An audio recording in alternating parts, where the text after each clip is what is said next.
You're in all white bread backwoods Kentucky, and they're cheering for the Mexicans to kick the Arabs' ass. There's no fucking Confederate flags on every truck, right? So and we were in an armory actually, so it's a military thing, and like, you know, here comes the insurgency, middle of the war, in the fucking armory, you know, and there was this guy, and he was a first Gulf War vet, 1990s, right?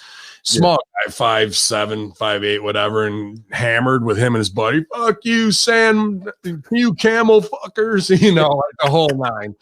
Yeah. In the armory, he feels comfortable. That's his. He probably worked there, you know. Yeah. So I'm starting to detract from the match on the outside as the manager, and all Ali has to do is look at me and go, "What the fuck are you doing?" He doesn't have to say nothing. And I'm like, whoop, I'm going down here, so I'm not pulling all the heat, right? You know what I mean? It's taking the bumps. So all of a sudden, I got a suit on, my head gimmick, and the flag, and my suit gets grabbed and my flag gets grabbed. I start getting pulled back into the crowd, and I turn. There's a group of about 4 or 5 teenagers there, 15 to 16-year-olds, and one kid is there. He's got a hat on, glasses, and, you know, teenage kid. So I fucking swing, and I just tipped the brim of his hat, and it looked like I crushed him. I just touched his hat goes flying, and like he sells, his glasses go flying. Like he was so scared that I swung on him. Yeah, I'm sure. So people thought I fucking drilled this kid based on he probably had the best sell on the show. And that probably got you the instant heel heat you were wanting as well. Well, it got crazy, bro. In come the fucking sodas. People are spitting sodas. You motherfucker. He hit that kid. He hit that fucking kid. People are screaming. And like Ali and Los Locos look over at me like, what the fuck is going on? Do we need to run out? And I get close to the ring and I go, take it home. Or actually it was Lowrider from Los Locos. Pops were taking it home. Fucking boom, boom, boom. Arabs get beat real quick. They didn't give a fuck about the finish, dude. They could. So Ali's like, what's going on? I'm like, dude, they try to pull me in the crowd. He's like, all right, let's get the fuck out of here then. So he went from mad at me to like, let's not get lynched. And so we go to the back, and all of a sudden that fucking first dude comes around the corner, and he's like, motherfucker, you hit my kid, I'll fucking kill you. Of course, that kid was that crazy drunk fucker's son, and he's trying to prove to his dad that I'll get this fucking, you know, dude, because I'm sure at home he's hearing all kinds of shit from the news, and this guy's PTSD is triggered, right? Yeah. Guy whips out a fucking spider cone knife. I'm like, and we're about 30 yards away from each other at the opposite ends of a hallway, and there's one security guy. He's like, dudes, don't do nothing stupid. We go in the locker room, and fucking Debo, who's with the Grape Drink Connections there, which is Rough Rider, Rashawn, and Debo. And then Von Lilas, who's 6'8" and chops harder than anybody in the business. They're like, fuck that, Briz. They walk out. Debo's like, come on, motherfucker. You want to fucking go? And like, you see this walk, like from the white guy who had been kicking Arab's ass and he had no fear, instantly terrified of giant black men like that, bro.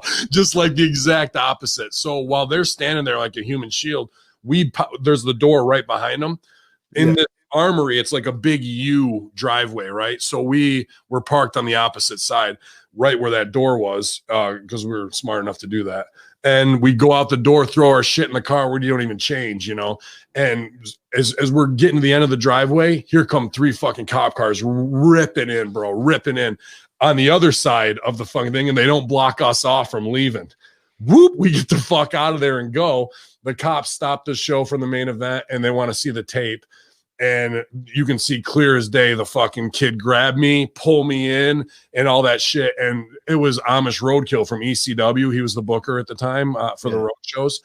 And even the cops are cool. You'd think they were on the payroll, you know, in these small towns or whatever. But fucking they actually put heat on the fucking dude and the fucking kids. They were threatening to arrest them. And Roadkill said, you guys were good. He calls on the little flip Motorola Razor phone. You guys, man, you don't got to come back. Just keep going. I got this. So that was a crazy situation, because when you're going into that town, Campbellsville, Kentucky, there's a big fucking somebody's house or barn, and the whole fucking side of it is painted with a Confederate flag, dude. You know where you are. You are in some KKK territory. And when you're when you're fighting the Mexicans and you're the Arabs, bro, shit can get 0 to 100 real quick. Real fucking quick. Bro, you know what? It reminds me because like probably back in like the early 2000s, a buddy of mine at the time used to wrestle here in Australia, and he was, you know, one of the top guys for this promotion here. And his gimmick was like he was Iranian, so he came out with like military gear on, waving the Iranian flag. This is like 2000 to 2001. So, you know what I mean? And he would come out and cut promos in Persian and shit like that. And I was sitting with his brother-in-law once who just started cracking up. I'm like, what did he say? And he's like, bro, I can't even translate that shit in English. It's that fucking vile. He's like, you know, basically like, fuck you, infidel, fucking scumbag, cocksucker. I'm like, dude, shit, there's kids next to you. He's like, I know. But yeah, all that shit, man. It's there to get their PTSD out. If the news and the media are going to drive you one way, why wouldn't I be the living embodiment of it? So you can get something out, and hopefully not at the expense of my life, but that's one of probably about half a dozen like close calls, but that one was pretty insane. I've never really been grabbed and pulled into the crowd by a couple people and then had to go for it. And when I turned around, I was ready to lay somebody out, and I see it's a 15-year-old kid, you know. It's just like a backhander at that stage. It's like, get the fuck out of here. I barely grazed the tip of his hat. He did it all himself when he went back like that, man. It was great. Man, you should have booked him for a match the following week. You know what I mean? Pay it off, right? Get heat on the kid, or have his dad in the corner or something. But whatever. I mean, that guy was half in the bag. You could smell the booze all over him when we were getting into it. A lot of times, I get a lot of Vietnam vets who are like older men, really a lot older men now, obviously, of that generation in their 60s and 70s, who just fucking lose it, bro. They want to try and get one little word in on me, and I'm a professional improviser. So that's what I do is I engage, and they might get an O on me, but I'll come back over the top. I got 70 lines I can lay on them. And then that pops the crowd, and then they get up and get mad and give me the old crooked finger, fucking fuck you. It's always like an old hook, fucking fuck you. It makes me laugh almost.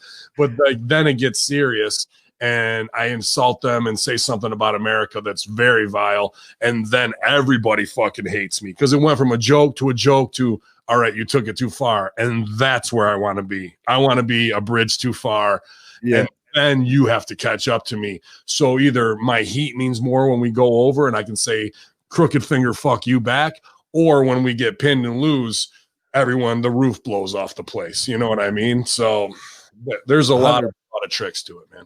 100%, man. I actually heard a story about MJF when he was in the Indies, that he went to a promoter and said, hey, I've got this idea.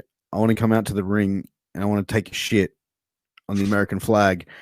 And the guy was like, you want to talk shit about the American flag? He's like, no, I want to come out, pull my pants down, and literally shit on the American flag in the middle of the ring to get heat. And the promoter was like, no.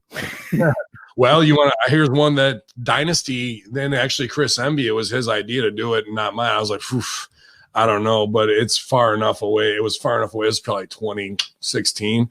I was working Spirit Squad and a couple other matches I did this on. But beginning of the show opens with the national anthem. You know, so everybody's on their feet, you know, and halfway through, bro, the bombs bursting in air. We got Akbar.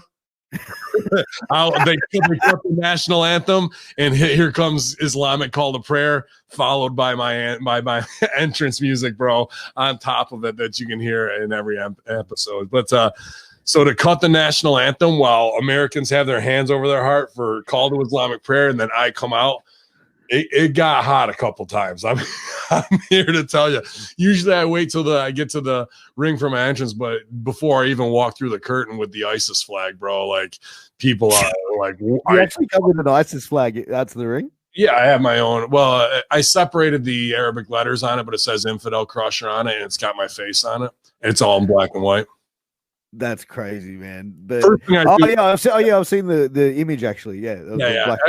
Every entrance I do ever, even since OVW, is we used to come out just a straight call to Islamic prayer, and then actually Rick Victor from the Ascension, he's a huge Danzig fan. He's like, Pops, I think this music would be great for you. And so I took Fire Mass and in the beginning of the Call to Islamic Prayer, like the first 8 seconds, put them together. And when Danzig drops, it's super heel sound. So they to that first part. And then, so I always put the flag through the curtain. Doesn't matter if I had the Iraqi flag, Iranian, I've always done this. And I raise it. So everyone has to